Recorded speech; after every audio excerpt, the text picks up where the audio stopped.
the Murang'a women rep is officially not going to seek any elective seat in Murang'a. This is a decision that, to my own research, this is a decision that might have been made late last year. When she was doing campaign sensitization programs in Nyanza, Western and Turkana, I used to a little bit ask myself a question on whose capacity, on which capacity, or rather, what is the end game? But then we later came to realize that she was running her own foundation.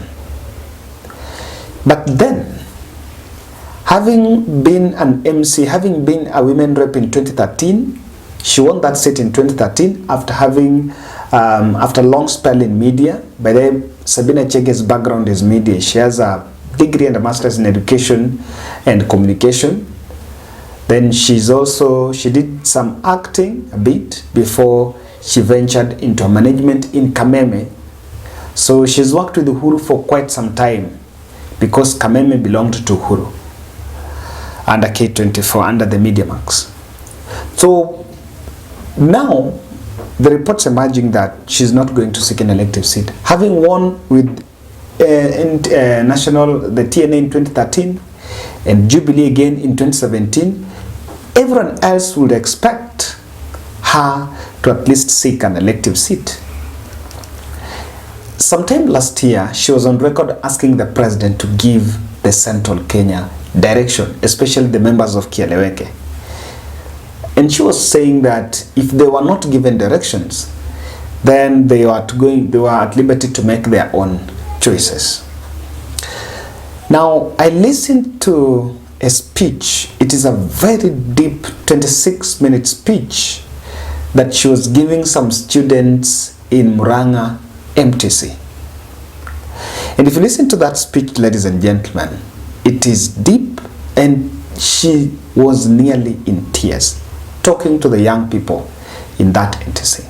That's when she divulged the information that she's not going to seek an elective seat. Let me, because it is full in Kikuyu, so I was listening, and I also had my translator, and shout out sana to Mary Kagure. Yeah, that was my translator in that video. And we captured some few stuff here and there I want to share with you. Before, in this analysis, I'm also going to tell you why the president decided, or rather implored on Sabina Chege to leave Murang'a politics, or rather to rise above Murang'a politics and focus on Azimio mainstream.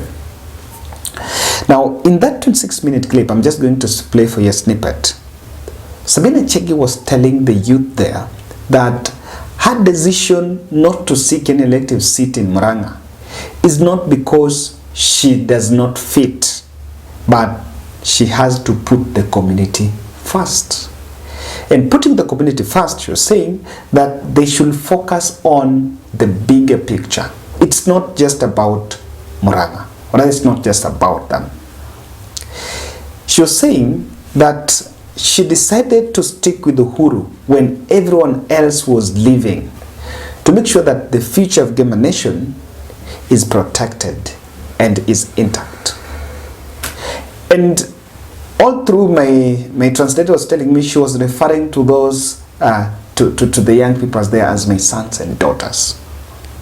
Then she tried also to hit on deputy president's politics in that area, saying that the Gema people should not be told that the president has not done anything. The problems that they are facing is not unique to them. In fact, she was saying that she has gone to Kisumu, she has gone to Turkana, and better part of every part of this country, every corner of this country, and has realized that the problems that the rest of the country face are the same problems they face. So some of these things you cannot put on President Uhuru Kenyatta. And capping it by saying this, that it's better they stay in their grass, in their thatched house Jubilee, than going to feel comfortable in a house that is well built but is not your house. So that she was trying to hit on those leaders that are now in UDA and decided to leave Jubilee Party. Better lived in the thatched Jubilee instead of living in another person's house.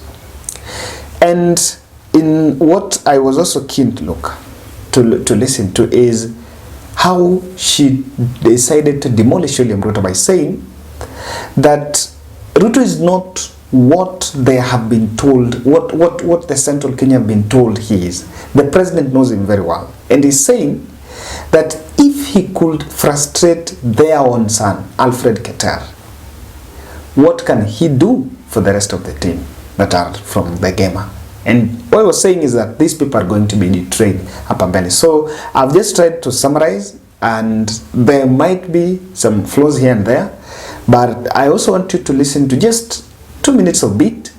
And in this video, many of us, I know you may not understand what Sabina Chege is saying, but I want you to pay attention to the mood and look at the body language of herself and even the audience.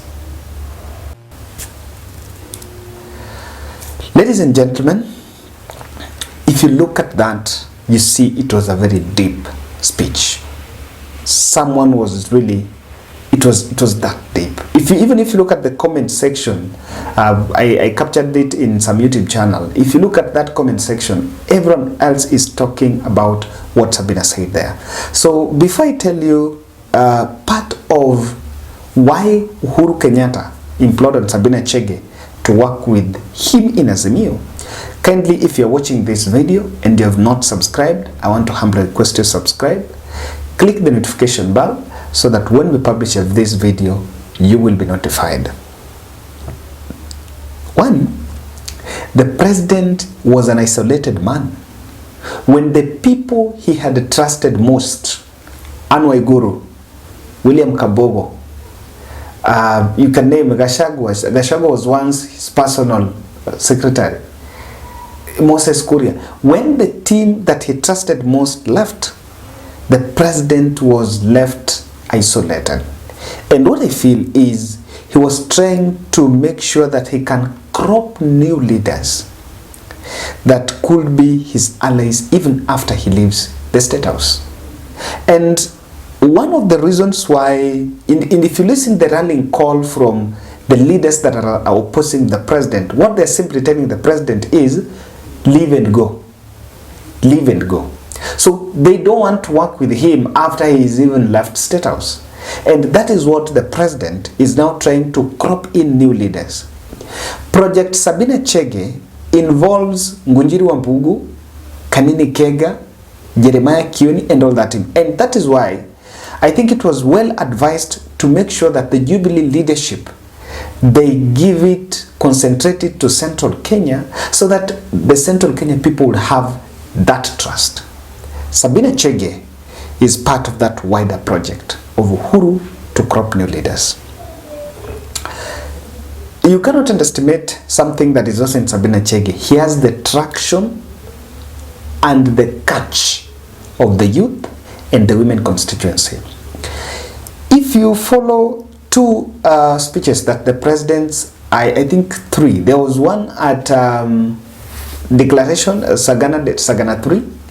Then there was also a moment he met with the youth and the old, or rather the Kiama, the elders in Gikuyu. The biggest worry to the president is how the youths of Central Kenya had been radicalized, or rather had been grafted with the hustler nation, and they had been incited against the president. And so what Uhuru might, what the plans, the Uhuru's project with Sabina was to have someone that can appeal to this group, and Sabina fits that bill. And by the begin, when she is having events in Central Kenya, she puts on like the African mother. But when and again, when they are also with when they were doing the Sky team with Hassan Joho and that youth team, she was youthful Sabina, putting on the long trousers and that. But then she's in an event mainstream event where Raila Odinga and all that team is there, you see again another decently and African man. That tells you the way she has that discipline, and I think that is something that the president saw in her. If you check, and I wish you were watching these videos, these photos all along, Sabina Chege is one person that really you cannot underestimate. The president needed someone that can be trusted and that can also help support the Azimio mainstream campaign. Remember when Raila was in India, they did the Sky Team. They were doing the Sky Team campaigns with Joho and Jonette and the team. So that is someone. And in fact, Sabina Chege might not become Mr. Fix-It, but she's emerging as Uhuru's best trusted leader from Central Kenya. She's not Uhuru's Jonette. By then, who is Uhuru's Jonette? You ask yourself, who is Uhuru's Jonette? Ruto's Kibet, Farouk, okay, no, not Uhuru's Jonette. Yes, Jonette is for Raila, Kibet is for Ruto. So who is for Uhuru? Someone will take Sabina Chege. But remember, she was even promoted to be a member of that Azimio Council, not in vanity. Uhuru is very keen to reward loyalty and trust, and this will be rewarded, because if you look at it generally, what is really happening is, with the position she's been given, if even BBS to come, or if there is a powerful position that Raila Odinga is going to give in case the Azimio forms the next government, the next head after Martha Karua, if Martha Karua is giving the running mate, is going to be Sabina Chege. Because Uhuru, she has earned the trust of Uhuru, she's loyal, and she seems someone that Uhuru is now seeing. I also want to feel lastly that Sabina Chege was put there strategic to checkmate the narratives by the UD illuminates in Central Kenya. That's why she's there actually. She can have a rally in Murang'a, Nyeri, Nyandarua, Kirinyaga, and all along when she speaks passionately about Jubilee Party and about the respect and the need to stick with the President Uhuru Muigai Kenyatta. And remember, she's someone who supports Raila Odinga. As of she will be for the running mate or no, it's a matter of wait and see. Maybe she was promised, but as the dynamics keep on evolving, it then came that there are other considerations on board, and maybe she was disadvantaged. But all in all, I want to feel that the President Uhuru Kenyatta and Raila Odinga should be having something in store for Sabina Chege.